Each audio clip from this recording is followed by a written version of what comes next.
നിലവിൽ care worker, senior care worker ജോലികളിൽ തുടരുന്ന ആയിരക്കണക്കിന് മലയാളി ജീവനക്കാർക്കും ഗ്രാജുവേറ്റ് അഥവാ ഡിപ്പെൻഡന്റ് വിസയിൽ നിന്ന് കെയർ മേഖലയിലേക്ക് മാറാൻ ആഗ്രഹിക്കുന്ന പ്രവാസികൾക്കും അതീവ പ്രധാനപ്പെട്ട ഇമിഗ്രേഷൻ മുന്നറിയിപ്പുകളും നിയമ ഭേദഗതികളുമാണ് UK ഹോം ഓഫീസ് നടപ്പിലാക്കിക്കൊണ്ടിരിക്കുന്നത്. SOC 6135 അതായത് care worker and home carer, അതുപോലെ SOC 6136 അതായത് സീനിയർ കെയർ വർക്കേഴ്സ് എന്നിവയിൽ ജോലി ചെയ്യുന്ന മലയാളികളുടെ ഭാവി വിസ നിലനിൽപ്പിനെയും കുടുംബാംഗങ്ങളെയും ഒപ്പം നിർത്താനുള്ള അവകാശത്തെയും ബാധിക്കുന്ന മാറ്റങ്ങളാണ് UK ഗവൺമെന്റ് കൊണ്ടുവന്നിട്ടുള്ളത്. നമ്മൾ ഇന്ന് നോക്കുന്നതും UK കെയർ മേഖലയിൽ കൊണ്ടുവന്നിട്ടുള്ള മാറ്റങ്ങളെ കുറിച്ചാണ്.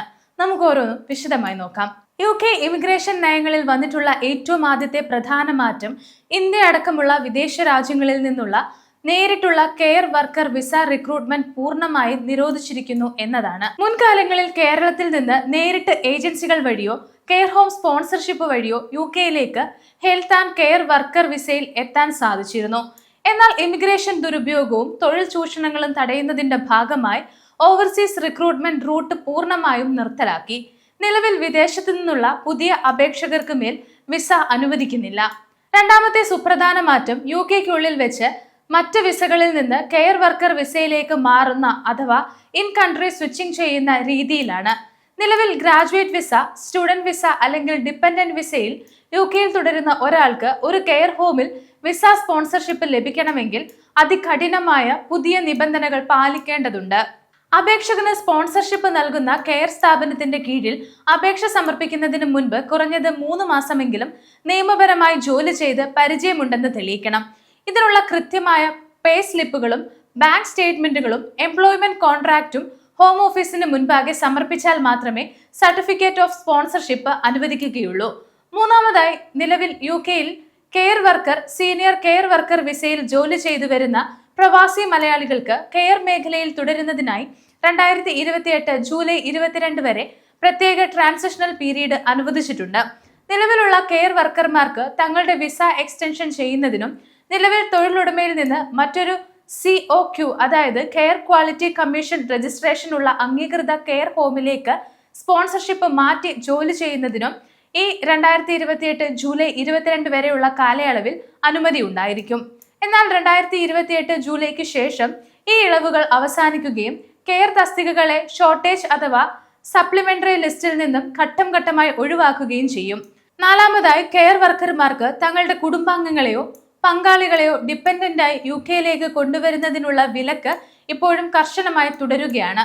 മുൻപ് UKയിലെത്തിയവർക്ക് തങ്ങളുടെ നിലവിലുള്ള ഡിപ്പെൻഡന്റ് വിസകൾ പുതുക്കാൻ അനുവാദമുണ്ടെങ്കിലും പുതിയതായി കെയർ വിസയിലേക്ക് മാറുന്നവർക്ക് തങ്ങളുടെ കുടുംബത്തെ ഒപ്പം കൊണ്ടുവരാൻ സാധിക്കില്ല.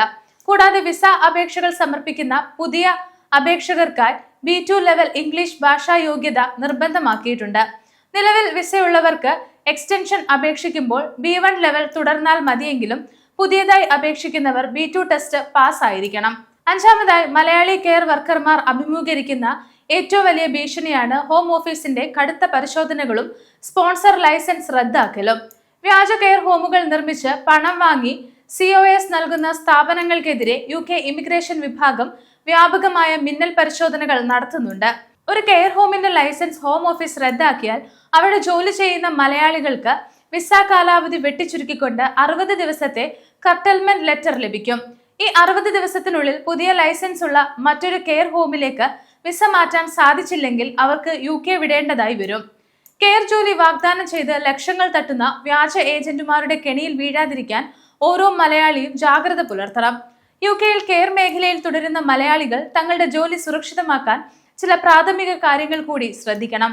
ഒന്നാമതായി, നിങ്ങളെ സ്പോൺസർ ചെയ്തിരിക്കുന്ന കെയർ സ്ഥാപനത്തിന് നിലവിൽ സജീവമായ CQC രജിസ്ട്രേഷനും ഹോം ഓഫീസിന്റെ റേറ്റഡ് സ്പോൺസർ ലൈസൻസും ഉണ്ടെന്ന് ഉറപ്പുവരുത്തുക. രണ്ടാമതായി, നിങ്ങളുടെ മണിക്കൂർ വേതനവും പ്രതിവർഷ ശമ്പളവും കുറഞ്ഞത് 25,000 പൗണ്ട് നിരക്കിലോ അല്ലെങ്കിൽ ഹോം ഓഫീസ് നിശ്ചയിച്ചിട്ടുള്ള ഒക്യുപേഷണൽ നിരക്കിലോ കൃത്യമായി ബാങ്ക് അക്കൗണ്ട് വഴി ലഭ്യമാകുന്നുണ്ടെന്ന് പരിശോധിക്കുക. മൂന്നാമതായി, വിസ സ്വിച്ചിങ്ങിനായി തയ്യാറെടുക്കുന്നവർ 3 മാസത്തെ തൊഴിൽ പരിചയവും പേ സ്ലിപ്പുകളും കൃത്യമായി സൂക്ഷിക്കുക.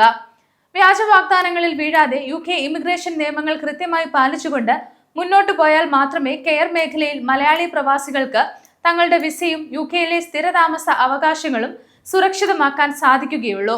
ഇമിഗ്രേഷൻ രംഗത്തെ സംശയങ്ങൾ നിങ്ങൾക്ക് കമന്റായി ചോദിക്കാം. കൂടുതൽ ഇമിഗ്രേഷൻ വാർത്തകൾക്കായി ഞങ്ങളുടെ ചാനൽ സബ്സ്ക്രൈബ് ചെയ്യുക.